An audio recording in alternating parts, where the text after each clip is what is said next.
Oi, gente, tudo bem? Preparados para mais um dia do nosso propósito? Hoje nós vamos ler o capítulo 15, que o tema é Formado para fazer parte da família de Deus. Diz assim em Hebreus 2:10: Foi Deus que fez todas as coisas, e todas as coisas são para a sua glória.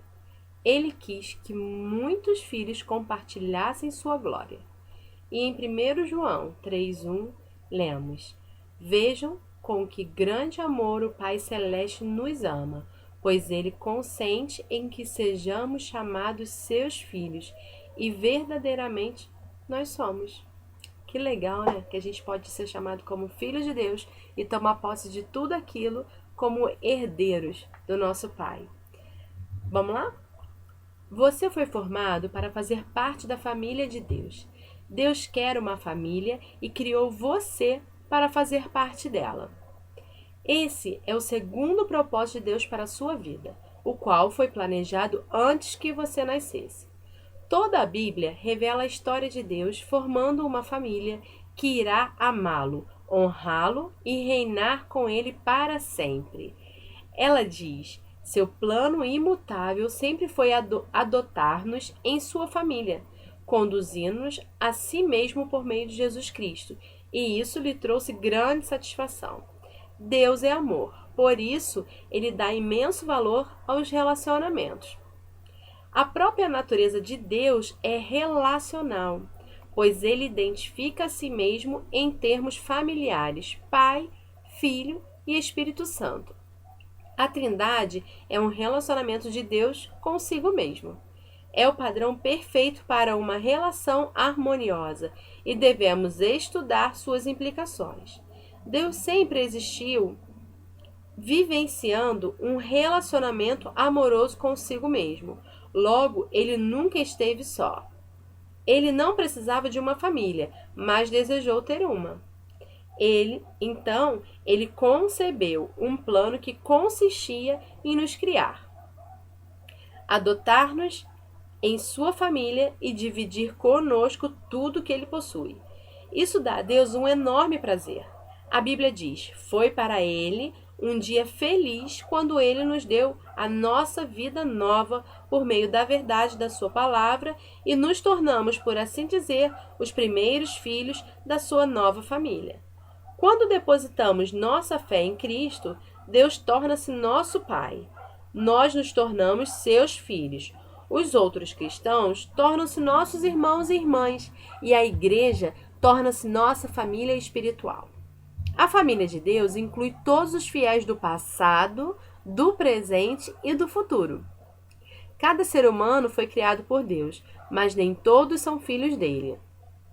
A única forma de ingressar na família do Senhor é nascendo novamente dentro dela. Você se torna parte da família humana em seu primeiro nascimento e torna-se membro da família de Deus pelo seu segundo nascimento. Ele nos deu o privilégio de nascermos de novo, de modo que agora nós já somos membros da própria família de Deus. O convite para fazermos parte da família de Deus é universal. Porém, existe uma condição: a fé em Jesus. A Bíblia diz: todos vocês são filhos de Deus mediante a fé em Jesus Cristo. A família espiritual é a mais importante do que a família biológica, porque durará para sempre. Nossa família terrena é uma dádiva maravilhosa de Deus, mas é temporária e também frágil, sujeita ao rompimento pelo divórcio, pela distância, pela velhice e, inevitavelmente, pela morte. Já a família espiritual, nosso relacionamento com outros fiéis, irá perdurar por toda a eternidade. É um laço permanente e uma união muito mais forte que o parentesco de sangue. Sempre que Paulo parava para pensar no propósito eterno de Deus para todos nós, irrompia em louvores. Quando eu penso na sabedoria e na extensão do seu plano, eu caio de joelhos e rogo ao Pai de toda a grande família de Deus, alguns deles lá em cima no céu e outros aqui embaixo na terra. Os benefícios de fazer parte da família de Deus. No momento em que você nasceu espiritualmente na família de Deus, recebeu alguns presentes espantosos: o nome da família, a aparência da família, os privilégios da família, o acesso à intimidade da família e a herança da família. A Bíblia diz: por ser seu filho, tudo que ele possui também pertence a você. O Novo Testamento dá grande ênfase à valiosa herança. O meu Deus suprirá todas as necessidades de vocês de acordo com as suas gloriosas riquezas em Cristo Jesus. Como filhos de Deus, temos parte da fortuna da família. Aqui recebemos bondade, paciência, glória, sabedoria, graça, misericórdia e poder. Mas na eternidade iremos herdar ainda mais. Paulo disse: quero que vocês percebam quanto é rica e gloriosa a herança que ele, Deus, tem nos dado e tem dado a todo o seu povo. O que exatamente abrange essa herança?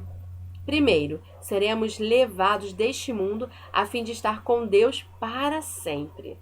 Segundo, seremos completamente transformados para nos tornarmos como Cristo. Terceiro, seremos livres de toda dor, sofrimento e morte. Quarto, seremos recompensados e reassumiremos posições de trabalho. Quinto, participaremos da glória de Cristo. Que herança é essa, hein? Você é muito mais rico do que imagina. A Bíblia diz: Deus reservou uma herança inestimável para os seus filhos. Ela está guardada no céu para vocês, pura e incorruptível, isenta de oscilações e da decadência. Isso significa que a sua herança eterna é inestimável, pura, perpétua e protegida. Ninguém pode tirá-la de você. Ela não pode ser destruída pela guerra, por uma economia deficiente, nem por algum desastre natural.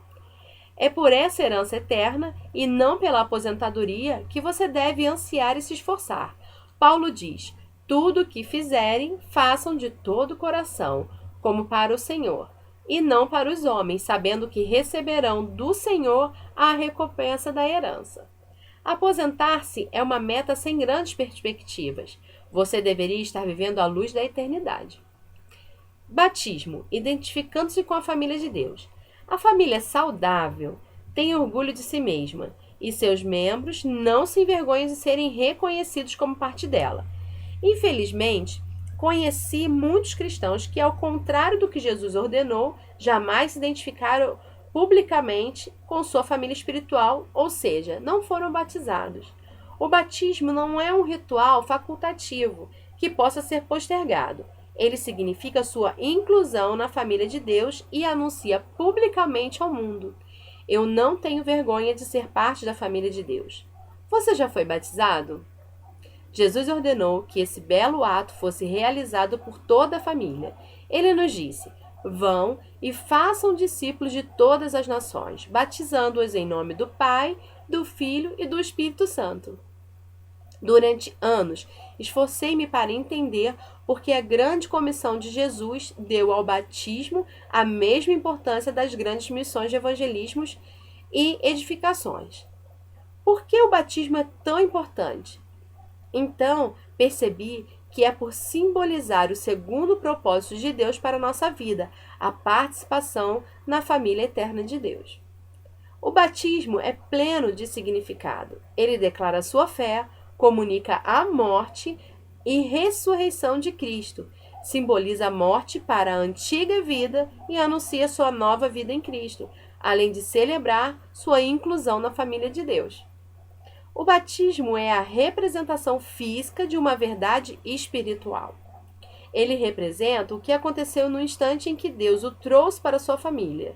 Alguns de nós são judeus, alguns são gentios, alguns são escravos e alguns são livres, mas todos fomos batizados no corpo de Cristo pelo Espírito e todos recebemos o mesmo Espírito. O batismo não o torna membro da família de Deus. Somente a fé em Jesus Cristo faz isso. O batismo, ele demonstra que você já faz parte da família de Deus, assim como a aliança de casamento é um lembrete visível de um compromisso íntimo firmado no coração.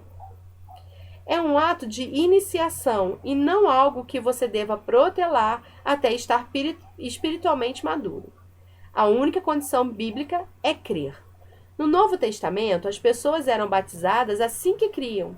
No Pentecostes, 3.000 pessoas foram batizadas no mesmo dia em que aceitaram Jesus. Em outro lugar, um líder etíope foi batizado no mesmo instante em que se converteu.